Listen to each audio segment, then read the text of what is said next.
മഴ തോരും മുമ്പയുടെ ഇന്നത്തെ എപ്പിസോഡിലേക്ക് എല്ലാവർക്കും സ്വാഗതം. അങ്ങനെ നമ്മുടെ അലീന വൈജയന്തിയെ മനുവിനെയൊക്കെ വിളിച്ച് വിവരം പറയുന്നുണ്ട്. പിന്നീട് ആംബുലൻസ് വന്ന് ബാലചന്ദ്രനെ കയറ്റി കൊണ്ടുപോകണ്. അപ്പോൾ അതിൽ നമ്മുടെ അലീനയും കയറി പോകുന്നുണ്ട്. കാരണം ബാലചന്ദ്രനെ ഒറ്റയ്ക്ക് വിടാനൊരു വിഷമം.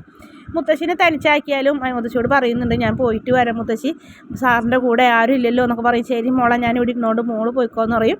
മുത്തശ്ശിക്ക് എന്തായാലും കൂട്ടാരെങ്കിലും ഉണ്ടല്ലോ എന്ന് പറയും. അങ്ങനെ ശർമ്മ സാറിനോടും പറഞ്ഞ് അലീന അതിൽ കയറി പോകുന്നുണ്ട്. എന്നിട്ട് ആംബുലൻസിലാണെങ്കിൽ നമ്മുടെ ബാലചന്ദ്രന് പ്രാഥമിക ശുശ്രൂഷകളൊക്കെ കൊടുക്കുന്നുണ്ട്.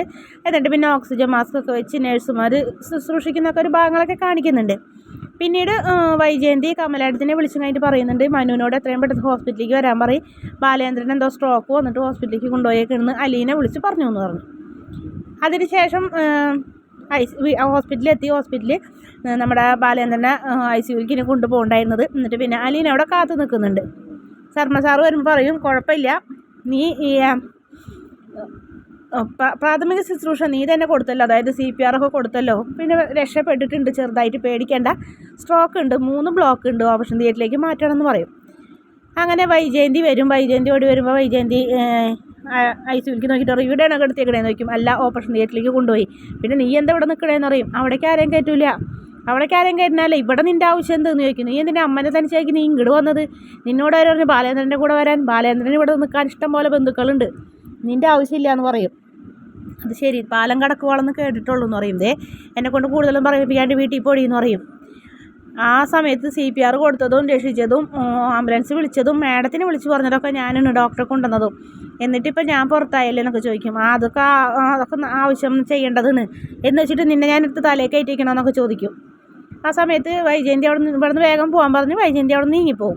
പിന്നീട് മനു വിളിക്കുന്നുണ്ട്, എവിടെയെന്ന് ചോദിക്കും. അപ്പോൾ ICUവിൻ്റെ ഫ്രണ്ടിലുണ്ട് മനു ഏട്ടാന്ന് പറയും. അങ്ങനെ ICUവിൻ്റെ ഫ്രണ്ടിലേക്ക് വരും. എന്നിട്ട് ICUവിൻ്റെ അടയ്ക്ക് മനു ചെന്ന് നോക്കുമ്പോൾ ഇവിടെ ഇല്ല, ഓപ്പറേഷൻ തിയേറ്ററിലേക്ക് കൊണ്ടുപോയേക്കെന്ന് പറയും. ആ സമയത്ത് ഡോക്ടർ വരും. അപ്പോൾ ഡോക്ടർ വന്ന് മനുവിനോട് കാര്യങ്ങളൊക്കെ പറയും. അലീന CPR കൊടുത്തത് കൊണ്ടാണ് ഇവിടം വരെ എത്തിയത്, അല്ലെങ്കിൽ ഇവിടം താണ്ടൂലായിരുന്നു. എന്തോ മേനോന് ഭയങ്കര പ്രശ്നമുണ്ട്. കാരണം മദ്യപാനം, ശരീരത്തിലെ 90% ബ്ലഡ് അല്ല, പകരം മദ്യമാണ് എന്ന് പറയും. വീട്ടിലിരുന്നും ഒരുപാട് കുടിച്ച് എന്തോ സംഭവിച്ചിട്ടുണ്ടെന്ന് അറിയില്ല. 2 ദിവസം കൊണ്ട് തന്നെ വീട്ടിൽ പറയാണ്ട് ഇറങ്ങിപ്പോയി എന്ന് പറഞ്ഞാൽ തന്നെ അറിയാലോ എന്തോ പ്രശ്നമുണ്ടെന്ന്. അങ്ങനെ കുടിക്കുന്ന ആളാണോ എന്ന് വെച്ചപ്പോൾ ഇല്ലില്ല, ക്ലബ്ബിൽ പോലും അങ്കിൾ ഒരു പെഗ്ഗിൽ കൂടുതലൊന്നും കുടിക്കില്ല എന്ന് പറയും. ഷുഗറും പ്രഷറൊക്കെ ഉണ്ട്, അത് പക്ഷേ ഹൈ ഒന്നല്ല എന്ന് പറയും. അങ്കിളാണെങ്കിൽ എന്തോ മാനസികമായിട്ട് എന്തോ പ്രശ്നമുണ്ടെന്ന് പറയും. അങ്ങനെ അയാൾ ഞാൻ റൂമിലേക്ക് പോകണമെന്ന് പറഞ്ഞ് പോകുമ്പോൾ ഞാനും വരാം, കുറച്ച് കാര്യങ്ങളൊക്കെ അറിയാനുണ്ടെന്ന് പറയും. അങ്ങനെ ആളും അങ്ങോട്ട് പോകും, മനുവും കൂടി. ആ സമയത്ത് മനുവിനോട് ഇങ്ങനെ കാര്യങ്ങളൊക്കെ സംസാരിച്ചുകൊണ്ടിരിക്കുന്നു. അപ്പോൾ അവിടേക്ക് വൈജയന്തി വരുന്നുണ്ട്. അപ്പോൾ നീ എപ്പോൾ ഒന്ന് ചോദിക്കുമ്പോൾ ഞാൻ കുറച്ച് ഇപ്പോൾ വന്നിട്ടുള്ളൂ എന്ന് പറയും. അപ്പോൾ പറയും, സാറിന് നന്ദിയുണ്ട്, കറക്റ്റ് സമയത്ത് ബാലചന്ദ്രനെ ഹോസ്പിറ്റലിൽ എത്തിച്ചില്ലേ, ആംബുലൻസ് വിളിച്ചിട്ട് ഒരുപാട് നന്ദിയുണ്ടെന്ന് പറയും. ആര് പറഞ്ഞു ഞാനാണെന്ന്? നിങ്ങളുടെ സർവൻറ്റാണ് അതൊക്കെ ചെയ്തതും, എന്നെ വിളിച്ചതും ആംബുലൻസ് വിളിച്ചതും CPR കൊടുത്തതൊക്കെ അലീനയാന്ന് പറഞ്ഞാൽ ഞാൻ മിടുക്കിയിരുന്നു പറഞ്ഞപ്പോൾ അതൊട്ടും ഇഷ്ടപ്പെടില്ല നമ്മുടെ വൈജയന്തിക്ക്. വൈജയന്തി പുച്ഛത്തോടെ മനുവിനെ നോക്കും. മനു അഭിമാനത്തോടെ വൈജയന്തിയെ. അതിനുശേഷം എടുത്ത വഴിക്ക് തന്നെ നമ്മുടെ വൈജയന്തി പറയുകയാണ്, ഫോൺ കയ്യിലുണ്ടെങ്കിൽ ഇപ്പോൾ 2 പേരെ വിളിക്കാൻ ഇപ്പോൾ അത്ര വലിയ ബുദ്ധിമുട്ടൊന്നുമില്ല എന്ന് പറയും. അപ്പോൾ അത് കേട്ടപ്പോൾ ഡോക്ടർക്ക് ഭയങ്കര അതിശയാവാണ്, ഇവരൊരു സ്ത്രീ തന്നെയാണോ എന്നിങ്ങനെ ആലോചിക്കുന്നത്. അതിനുശേഷം 2 പേരും കൂടെ പുറത്തേക്ക് വരുമ്പോൾ അലീനനെ കാണുമ്പോൾ ചോദിക്കുന്നു.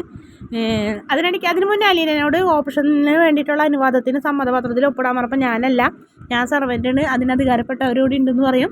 ശർമ്മ സാറിൻ്റെ മുറിയിലുണ്ടെന്ന് പറയും. അങ്ങനെ ആ നഴ്സ് പോയി കഴിഞ്ഞിട്ട് ഒപ്പൊക്കെ മേടിക്കുന്നുണ്ട്. അലീനനെ കണ്ടതോടുകൂടി വൈജയന്തിക്ക് വീണ്ടും ദേഷ്യം വരും. മനു ഇവളെന്തിനാ ഇവിടെ നിൽക്കണ്? ICUവിന് കണ്ണ് തട്ടാതിരിക്കാനാ? ഇവളെ വീട്ടിലേക്ക് പോകാൻ പറഞ്ഞിട്ട് പോണില്ല, അവളോട് പോകാൻ പറയുന്നത് പറയും. ആൻറ്റിയുടെ തലയിലൊന്നുമല്ലല്ലോ അവൾ കയറി നിൽക്കണം, അവൾ ഇവിടെ അല്ലേ? ആൻറ്റിക്ക് എന്താ അലീനനെ കാണുമ്പോൾ ഇത്ര ചൊറിച്ചിൽ? അവൾ ഇവിടെ നിന്നോട്ടെ, ഇത്രയും നേരം ആ ശർമ്മ ഡോക്ടർ പറഞ്ഞതൊക്കെ കേട്ടില്ലേ? ഇവള് കാരണമല്ലേ അങ്കിൾ രക്ഷപ്പെട്ടത്. അപ്പോൾ ആൻറ്റി അങ്കിളിനെ രക്ഷിച്ചത് ആൻറ്റിക്ക് ഇഷ്ടപ്പെട്ടിട്ടില്ലല്ലോ. ആ അങ്കിൾ മരിക്കാനായിരുന്നു ആൻറ്റി ആഗ്രഹിച്ചത്, അതെന്നാ ദുഷ്ടവർത്താനുണ്ടോ നീ പറയണേന്ന് ചോദിക്കും. പിന്നല്ലാതെ ആൻറ്റിൻ്റെ വർത്താനത്തിന് ഞാൻ എന്താണ് മനസ്സിലാക്കേണ്ടതെന്ന് ചോദിക്കും. അത് പിന്നെ ഇവളെ ആവശ്യമില്ലല്ല, അല്പമെങ്കിലും ഉളുപ്പുണ്ടോ നിങ്ങൾക്ക്? നിങ്ങളുടെ ദേഷ്യത്തോടെ ചോദിക്കുന്നു മനു.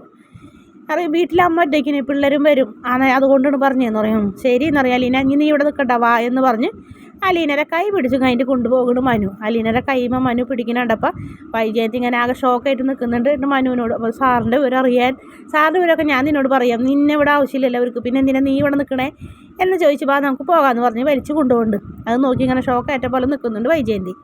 കാറിലിരുന്നിട്ട് അലീന ഇങ്ങനെ പറയുന്നു, ഞാൻ എവിടെ എത്തേണ്ടതാണ്, ഞാൻ ഇന്ന് പോകേണ്ടതായിരുന്നു, എന്നിട്ട് ഞാനിവിടെ നിൽക്കണേ, 2 ദിവസം കൂടെ നീ ഇവിടെ നിൽക്കണമെന്ന് പറഞ്ഞപ്പോൾ എന്നെ ഇവർക്ക് ആവശ്യമില്ലല്ലോ, ഇപ്പം തന്നെ കണ്ടില്ലേ ഞാൻ അവിടെ നിൽക്കണം, ഒരു നന്ദി വാക്ക് പറയണ്ട, പക്ഷേ ദേഷ്യപ്പെടാണ്ടിരുന്നൂടെ എന്നൊക്കെ ചോദിക്കുന്നുണ്ട്. മുത്തശ്ശിനെ കടപ്പാട്ടൂർക്ക് കൊണ്ടുപോയിട്ട് രോഹിത്തിനെയും ബബിതനെയൊക്കെ അങ്ങോട്ട് കൊണ്ടുപോകും മനുവേട്ടാ, എന്നിട്ട് എനിക്ക് പോകാമല്ലോ എന്ന് പറഞ്ഞു. വേണ്ട, അങ്കിൾ വരട്ടെ, എന്തായാലും കുറച്ച് ദിവസം കൂടെ നീ ഇവിടെ നിൽക്ക്, ഞാനല്ലേ പറയുന്നതെന്ന് പറയും.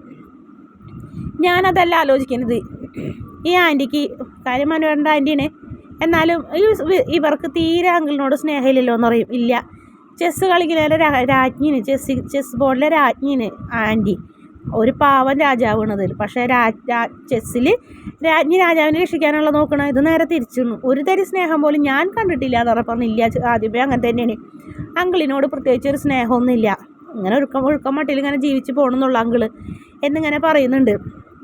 മനു അങ്ങനെ ആലോചിച്ച് നിൽക്കുന്നതോടുകൂടി ഇന്നത്തെ എപ്പിസോഡിൻ്റെ അവസാന ഭാഗം.